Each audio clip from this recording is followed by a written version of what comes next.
नमस्कार। मेरा नाम है सिद्धार्थ देसाई। मैं एक भारतीय हूँ जो यूएस में रहता है। तो यूएस में रहने वाला मैं भारतीय हूँ। जी हाँ, मैं यूएस में जॉब करता हूँ। मैं काफ़ी सालों से यहाँ यूएस में रह रहा हूँ, लेकिन दिल से मैं पूरा भारतीय हूँ। मेरे कई सारे इंटरेस्ट्स हैं, बहुत सारे टॉपिक्स के ऊपर मेरी दिलचस्पी है। उसमें से एक है क्रिकेट और दूसरा है पॉलिटिक्स। क्रिकेट तो मैं बचपन से ही फॉलो करते आया हूँ। जब भी मैं छोटा था, बड़ी ही कम उम्र में 1992 का जो वर्ल्ड कप था, तभी से लेके जो मेरा क्रिकेट के प्रति प्रेम निर्माण हुआ है मेरे मन में, वो अभी तक, वो जो एक लव अफेयर है, वो जो रोमांस है, वो अभी तक चल रहा है। खास करके जब भी इंडियन टीम की बात आती हो तो मुझे बड़ा अच्छा लगता है इंडियन टीम को फॉलो करना, उनके मैचेस को। खास करके टेस्ट मैचेस जो है वो मेरे सबसे फेवरेट है। मैं जानता हूँ आजकल टेस्ट मैचेस उतना ज़्यादा कोई देखना पसंद नहीं करता, लेकिन मुझे बड़ा मज़ा आता है टेस्ट मैचेस देखने के लिए। और मैं क्रिकेट की हिस्ट्री का भी बड़ा शौकीन हूँ। मैंने काफ़ी किताबें पढ़ी हुई है पूर्व क्रिकेटर्स के, जिसकी वजह से मुझे क्रिकेट की हिस्ट्री का भी काफ़ी ज्ञान हो गया है। और उसके अलावा, क्रिकेट के अलावा, पिछले कुछ 5-6 सालों में मैंने पॉलिटिक्स के ऊपर भी मेरा मेरा मेरी दिलचस्पी बढ़ गई है। और मैंने काफ़ी सारा ज्ञान पॉलिटिक्स के बारे में, जो उसके पहले कभी था नहीं उतना, मैंने पढ़ के, मैंने लोगों के वीडियोस देख के, या तो फिर न्यूज़ को फॉलो करके मैंने वो ज्ञान प्राप्त कर दिया है पिछले कुछ 5-6 सालों में। इस चैनल को बनाने की वजह है कि मेरे काफ़ी सारे फ्रेंड्स हैं, यूएस में भी, इंडिया में भी। और आजकल के इस कोरोना के वक्त में हम काफ़ी चर्चाएं करते रहते हैं। इसके पहले भी करते थे, लेकिन आजकल कुछ ज़्यादा हो रही है। तो हम लोग वीडियो कॉल्स पे लगे रहते हैं, हफ्ते में एक बार, दो बार, ऐसे बहुत सारे फ्रेंड्स जो है मिलके चर्चाएं करते रहते हैं अलग अलग विषयों पे। तो जब भी वो चर्चाएं होती है तो पिछले कुछ सालों से मेरे फ्रेंड्स मुझे कह रहे हैं कि तुझे एक YouTube चैनल बनाना चाहिए।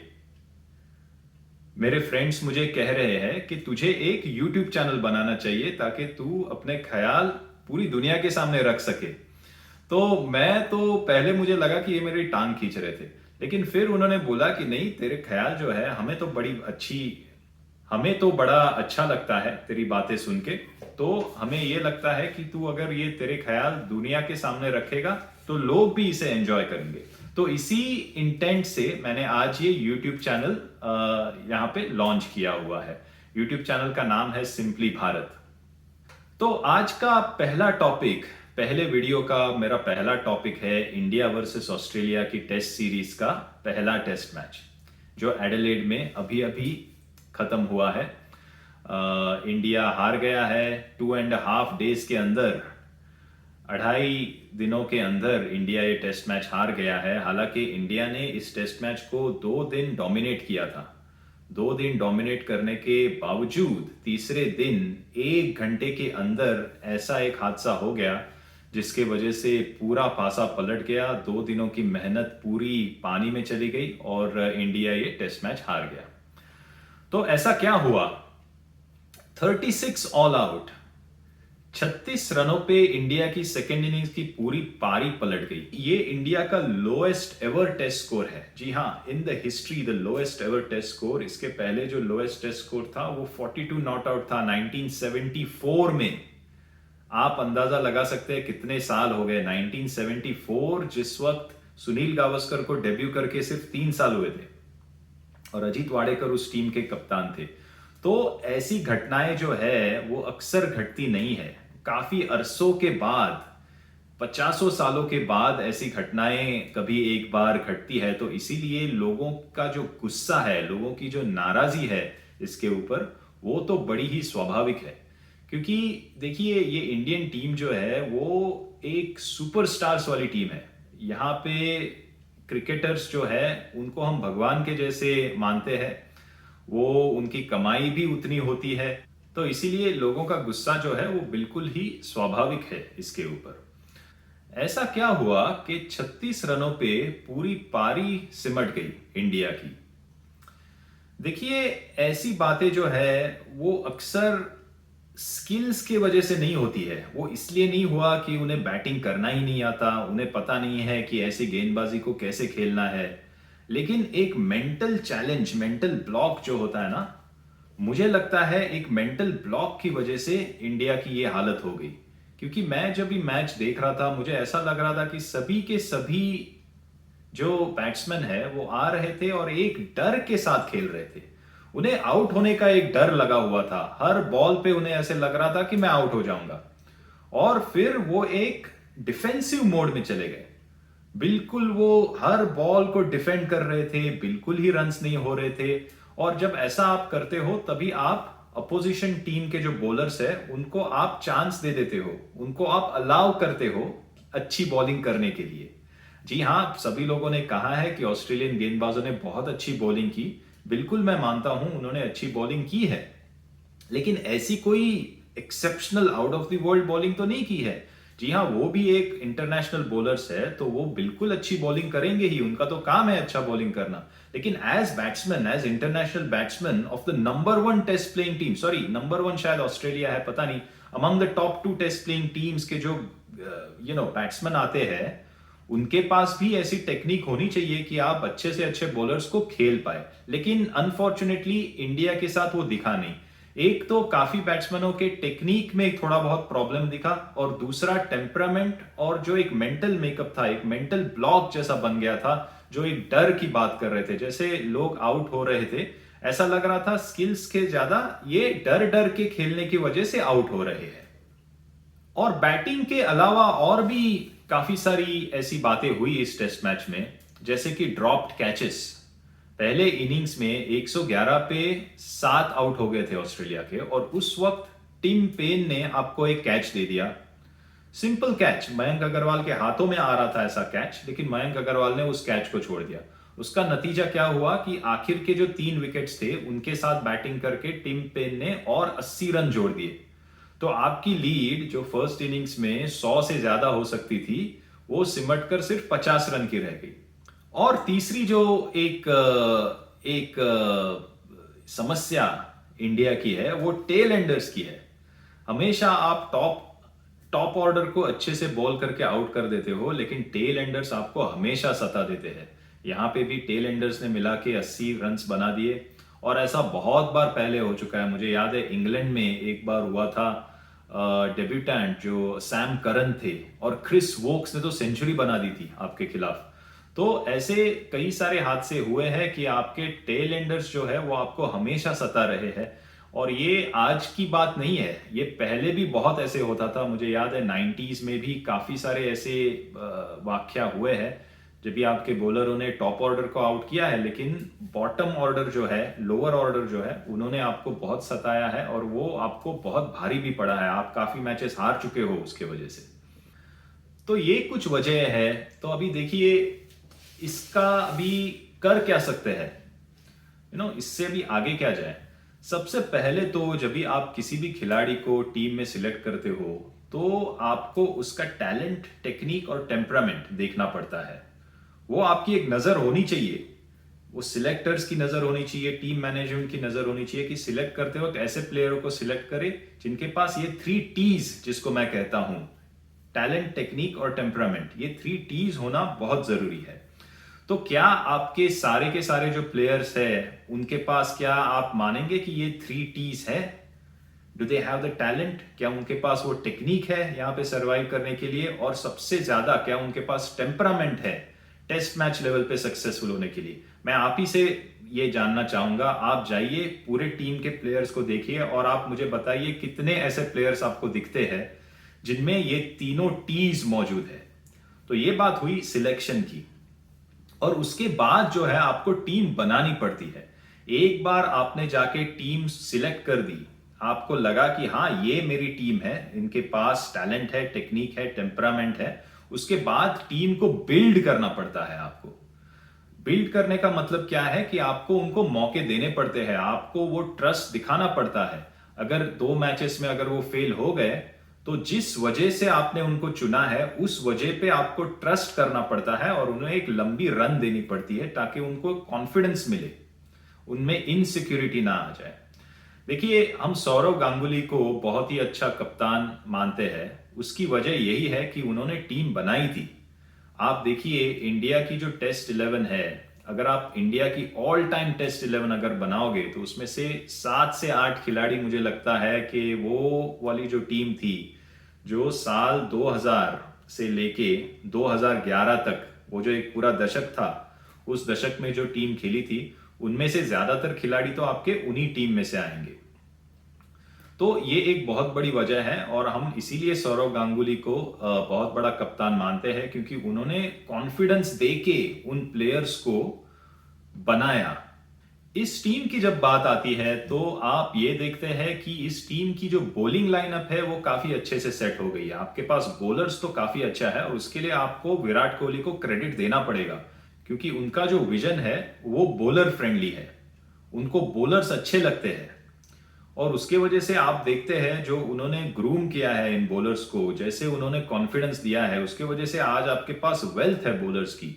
जैसे आपके पास बुमराह है, आपके पास शमी है, आपके पास सेकंड लाइन भी है, उमेश यादव है, आप सैनी ले लीजिए, तो काफी सारे, ईशांत शर्मा तो खैर इंजर्ड है, लेकिन फिर भी आपके पास एक सॉलिड बॉलिंग लाइनअप है। तो अगर आपका एक हाथ बॉलर अगर इंजर भी हो जाए तो उसका रिप्लेसमेंट आपके पास है। लेकिन जब बैट्समैन की बात आती है तो आप बहुत ही पीछे रह जाते हो। आप अगर देखते हो आजकल के जो बैट्समैन हैं उनमें मुझे खास करके स्विंग और सीम बॉलिंग के अगेंस्ट वो मुझे बहुत ही कमजोर नजर आते हैं। स्विंग और सीम ही क्यों, अगर एक क्वालिटी कोई एक स्पिनर आ जाए आपके खिलाफ तो आपकी टीम उस स्पिनर के खिलाफ भी स्ट्रगल करती है। मोइन अली तो आपको काफी सताते हैं। जब आप इंग्लैंड जाते हो तो इंग्लैंड के स्टुअर्ट ब्रॉड और जेम्स एंडरसन आपको हमेशा सताते रहते हैं। और आज वही हुआ, बॉल थोड़ी सी सीम करने लगी तो आप फिर से फंस गए। तो ये जो एक प्रॉब्लम है इंडियन बैटिंग में, वो काफी सालों से अभी आपको दिखाई दे रही है और इसके बारे में हमारे थिंक टैंक को, हमारे मैनेजमेंट को कुछ करना पड़ेगा। तो ये सब जब भी होता है तभी मुझे लगता है कि एक सबसे बड़ी जो प्रॉब्लम है इंडियन क्रिकेट में इस वक्त, वो है अकाउंटेबिलिटी की। कि सारी जो चीजें हैं उसमें कोई अकाउंटेबल होता हुआ मुझे नजर नहीं आ रहा है। आज अगर आपकी टीम बिल्ड नहीं हो रही हो, आप म्यूजिकल चेयर्स करते रहते हैं। कोई एक ओपनर को आप खिलाओगे, फिर 2-3 मैच उसको दोगे, फिर वो फेल हो जाएगा, फिर किसी और ओपनर को लेके आओगे, फिर उसी के साथ वही होता है। उसके वजह से एक इनसिक्योरिटी सी हो गई है। किसी भी प्लेयर को एक्सेप्ट फॉर विराट कोहली, मैं समझता हूं रोहित शर्मा हो सकता है और जसप्रीत बुमराह और मोहम्मद शामी, जो आपकी बॉलिंग लाइनअप है, इन 4-5 खिलाड़ियों को छोड़ के बाकी कोई भी खिलाड़ी मुझे सिक्योर नहीं लग रहा है और वो उनके खेल में दिखाई दे रहा है। सारे के सारे खिलाड़ी मुझे ऐसा लग रहा है आज अपनी जगह बचाने के लिए पहले खेल रहे हैं और फिर अपने देश के लिए खेल रहे हैं। और इसकी वजह है वही जो म्यूजिकल चेयर्स हमने जो बात की थी। आपने अपने टीम के वाइस कैप्टन को साउथ अफ्रीका में ड्रॉप कर दिया। Can you imagine that? Team के वाइस कैप्टन को ड्रॉप कर देना, जब आप वो ऐसा मैसेज जब आप सेंड करते हो तो बाकी के सारे प्लेयर्स में भी खलबली मच जाती है। उन्हें लगता है अरे भाई, वाइस कैप्टन अगर ड्रॉप हो गया तो हम भी ड्रॉप हो सकते हैं। तो ये जो इनसिक्योरिटी है, इस इनसिक्योरिटी को आपको दूर करना पड़ेगा। आपको प्लेयर्स को कॉन्फिडेंस देना पड़ेगा, आपको उनको एक लंबी रन देनी पड़ेगी और वैसे आपको ये टीम बनानी पड़ेगी, जो मुझे इस वक्त थोड़ा सा एक प्रॉब्लम दिखाई दे रहा है इस इंडियन टीम के थिंक टैंक में, इस टीम के मैनेजमेंट में। दूसरी जो एक रोल एंड रिस्पॉन्सिबिलिटी की बात आती है वो आपके सिलेक्टर्स की आती है। अभी अगर टीम सेटल नहीं हो रही है, आपके बैट्समैन जो है वो उस लेवल के बैट्समैन, उस लेवल का परफॉर्मेंस नहीं दे पा रहे हैं, तो इसमें अकाउंटेबल कौन है? क्या इसमें अकाउंटेबल आपके कप्तान है? क्या इसमें आपके कोच है? क्या इसमें आपके सिलेक्टर्स है? अगर आप इसके बारे में सवाल पूछोगे तो सारे लोग अपने हाथ ऊपर कर देते हैं।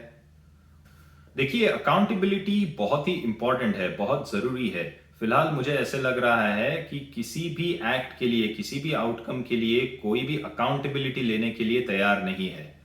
तो ये एक एड्रेस करना पड़ेगा। अगर सिलेक्शन कमेटी का काम है कि वो आके रिकमेंडेशन दे, वो आके सजेशंस दे आपके टीम मैनेजमेंट को, कि उन्हें वो चैलेंज करने की पावर होनी चाहिए।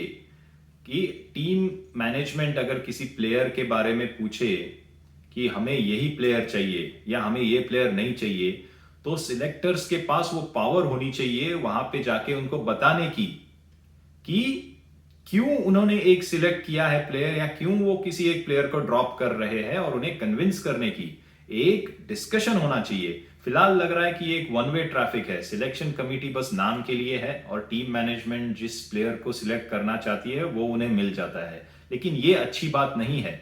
जैसे एक डेमोक्रेसी में आर्मी जो है, मिलिट्री जो है, आपकी जुडिशियरी जो है, आपकी पुलिस जो है, वो एक इंडिपेंडेंट ऑर्गेनाइजेशन होती है, वैसे ही क्रिकेट में सिलेक्शन कमेटी जो है उसे इंडिपेंडेंटली ऑपरेट करना चाहिए। उसके एक खुद के विचार होने चाहिए जो उन्हें कॉन्फिडेंटली रखने चाहिए टीम मैनेजमेंट के ऊपर, और उन्हें वक्त आने पर टीम मैनेजमेंट को चैलेंज करने की भी पावर होनी चाहिए।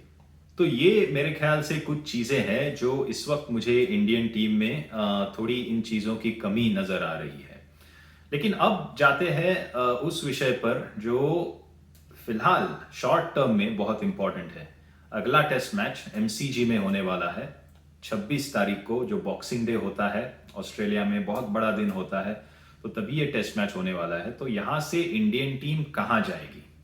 देखिए, एक तो अभी सबसे पहली इंडियन टीम या तो फिर ये सोच के जा सकती है, अगले जो 6-7 दिन जो है उसमें इसी सोच में पड़ी रह सकती है, अरे क्या हुआ एडिलेड में, हमें 36 पे ऑल आउट कैसे हो गए, हमारा कॉन्फिडेंस नहीं है, हमारी ये प्रॉब्लम है, हमारी वो प्रॉब्लम है।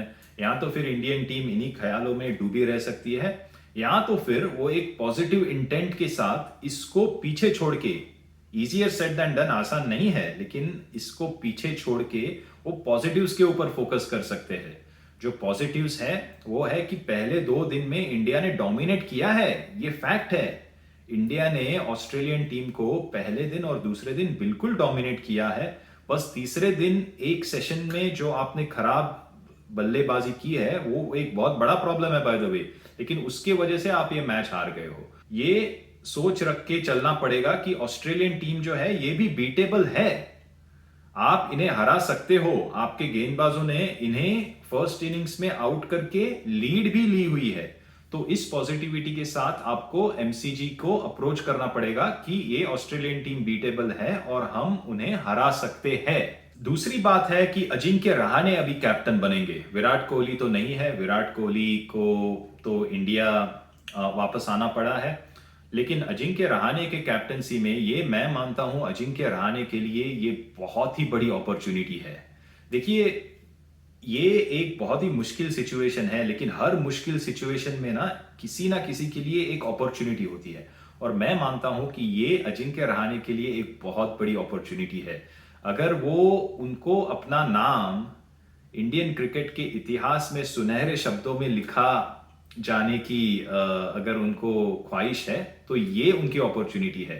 अगर वो यहां से इंडियन टीम को ऊपर उठा के, अगर उनके सारे प्लेयर्स को साथ में एकजुट करके एक साथ खेल के ऑस्ट्रेलिया को हराने को वो अगर उनको रैली कर सकते हैं, अगर उन्हें इंस्पायर कर सकते हैं, अगर वो ड्रॉ भी कर सकते हैं इस सीरीज को, इस स्टेज से, ये 36 नॉट आउट के स्टेज से, इससे बुरी कोई बात हो नहीं सकती है। जो 36 नॉट आउट है तो आप तो बहुत ही नीचे हो अभी, लेकिन इस सिचुएशन से अगर उठकर वो टीम को उठाकर, अपने प्लेयर्स को उठाकर अगर कुछ ऐसा करने के लिए इंस्पायर कर सकते हैं जिससे एमसीजी में एक अच्छा रिजल्ट आए, तो उनका नाम तो इतिहास में फिर बहुत ही सुनहरे शब्दों में लिखा जाएगा। तो अजिंक्य रहाणे को मुझे लगता है कि ये जो है, ये रिमेनिंग जो 3 टेस्ट मैचेस है उनमें उसको पूरी जान लगा देनी चाहिए। जितना भी उसके बस में जितनी पावर है उसको लगा देनी चाहिए ये अगले 3-4 हफ्तों में। और एक इंडिया को अगर वो यहां से एक फेवरेबल रिजल्ट दिलाते हैं इस सीरीज के लिए, तो फिर तो उनकी चांदी ही चांदी है।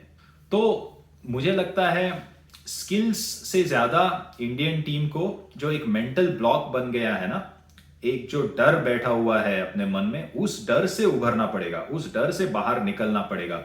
और अगर इंडियन टीम वो कर सकती है तो मैं मानता हूं कि ये ऑस्ट्रेलियन टीम बिल्कुल बीटेबल है और एमसीजी में एक अच्छा रिजल्ट इंडिया के लिए आ सकता है। तो आज बस इतना ही। अगर आपको मेरा वीडियो पसंद आया तो प्लीज इसे लाइक कीजिएगा और प्लीज मेरे चैनल को भी सब्सक्राइब कीजिएगा। अगर आपने मुझे आशीर्वाद दिया, अगर आपको मेरा कंटेंट पसंद आया तो मैं और भी वीडियोस बनाता जाऊंगा। और वीडियो के नीचे कमेंट्स भी छोड़ना मत भूलिएगा। अगर आपको कोई फीडबैक है या तो फिर आपको ये वीडियो अच्छा लगा, अच्छा नहीं लगा, जो भी आपके रिएक्शंस है वो प्लीज़ आप नीचे कमेंट्स में लिखना ना भूलिएगा। बहुत बहुत धन्यवाद।